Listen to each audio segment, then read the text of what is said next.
नमस्कार मित्रांनो मी प्रदीप तरमले आपणा सर्वांचे एका नवीन व्हिडिओमध्ये सहर्ष स्वागत करतोय। ऊस गालफ हंगामातील अनेक अपडेट्स आपण आपल्या चॅनेलवर कव्हर करत असतो। मागे आपण हरियाणामधील एक अपडेट्स कव्हर केलं, त्यामध्ये कशाप्रकारे उच्चांक दर, देशातील विक्रमी दर आपण त्या ठिकाणी पाहिला असेल। अनेक अपडेट्स असेच आपल्याला या ठिकाणी मिळत असतात। आता देखील एक महत्त्वाचा अपडेट्स आहे, तब्बल 17 कारखान्यांनी गलित हंगामाला सुरुवात केलेली। तर मग दर जाहीर झाले का, झाले तर किती, आणि नाही झाले तर मग कधी होणार, सर्व माहिती या व्हिडिओमध्ये आपल्याला प्राप्त होणार आहे। ठीक।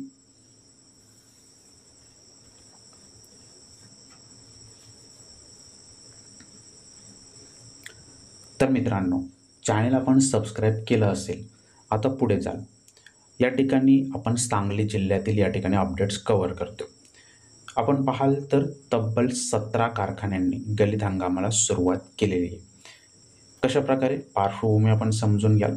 येथे आपण पाहाल तर कर्नाटकमधील साखर कारखान्याने गलित हंगाम सुरू केला, आणि त्याच पार्श्वभूमीवरती आपण पाहाल तर सांगली जिल्ह्यातील जे गलित हंगामाची तारीख आहे त्या अगोदरच आपल्याला हे संपूर्ण गलित हंगाम सुरू केलेले आपल्याला पाहायला मिळेल। आजपासून म्हणजे सोमवारपासून 17 कारखान्यांनी गलित हंगाम सुरू केलेले, परंतु अद्याप दर हे जाहीर झालेले नाही आहेत।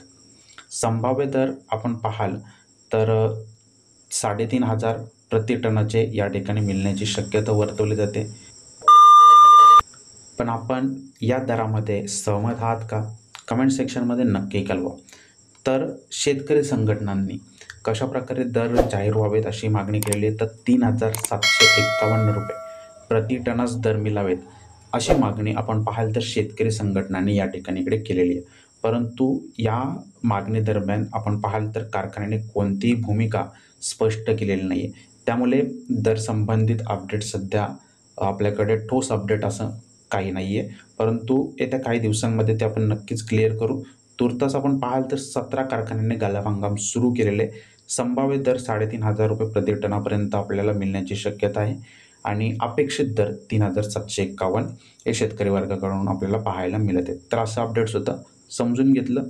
उर्वरित बांधवांपर्यंत नक्की पोहोचवा, जेणेकरून त्यांच्या कन्सेप्ट या ठिकाणी इकडे क्लिअर होतील। भेटणार आहोत पुढे। जय हिंद, धन्यवाद।